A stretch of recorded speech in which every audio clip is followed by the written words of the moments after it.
அனைவருக்கும் வணக்கம். நான் Jeganathan KTV school YouTube channel. நம்ம சேனலில் உயர்கல்வி அட்மிஷனோட வேலைவாய்ப்பு தகவலாம் பார்த்துட்ருக்குறோம். அந்த வரிசையில் இந்த வீடியோவில் இந்த டிஎன்ஏயு டிஎன்ஜேபியோட அண்ணாமலை யூனிவர்சிட்டி கவுன்சிலிங் ப்ராசஸ் போயிட்டுருக்கு. டிஎன்ஏயூவில் ஸ்டார்ட் பண்ணிட்டாங்க. டிஎன்ஜேபியில் இந்த ஜெனரல் அகாடமிக்கெலாம் எப்போ வரும் அப்படின்னு சொல்லி எதிர்பார்த்துட்ருக்குறோம். அது எப்போ வருது, எப்படி வருது அப்படின்னு சொல்லி நம்ம டிஎன்ஏயூனிக் ஆஃபீஸுக்கு ஃபோன் பண்ணி, டீன் ஆஃபீஸுக்கு ஃபோன் பண்ணி கேட்ட விஷயம், என்ன பதில் சொன்னாங்க, நாங்கள் என்ன கேட்டோம் அப்படிங்கிறத இந்த ஆடியோ மெசேஜில் நீங்கள் கேட்கலாம்.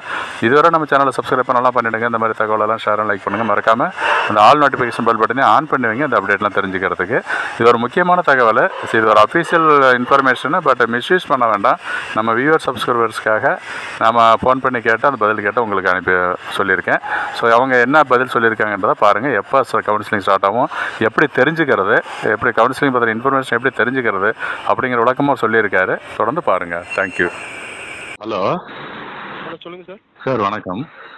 இந்த யூஜி அட்மிஷன் இப்போ போயிட்டுருக்கிறீங்களா சார்? இப்போ அகாடமிக்கு இப்போ டிஎன்சிஎஃப்யூ அண்ணாமலை யூனிவர்சிட்டி இதுக்கெல்லாம் எப்போ சார் ஸ்டார்ட் ஆகும் அந்த ஜெனரல் அகாடமிக்கு? சார் அந்த எல்லா ஷெடியூலும் அவங்க இதில் உங்களுக்கு மெசேஜ் வருங்க சார். இல்லைன்னா நீங்கள் கொடுத்துருக்குற மெயில் ஐடிக்கு இது வரும் சார், மெயில் வரும். அப்படிங்களா சார்? இப்போ இது 7ஆம் தேதி இருந்துச்சுன்னா ஒரு 1 வீக் முன்னாடி வந்துடும். அதான் இப்போ 7ஆம் தேதி வரைக்கும் இந்த டிஎன்இ போயிட்டுருக்கு. ஸோ அதுக்கப்புறம் தான் வருங்களா? இப்போ நடுவில் அதுக்கப்புறம் வரக்கு வாய்ப்பு இருக்குங்க சார். அதுக்கப்புறம் தான் வரும் இருக்கு. Okay okay, thank you sir. Okay.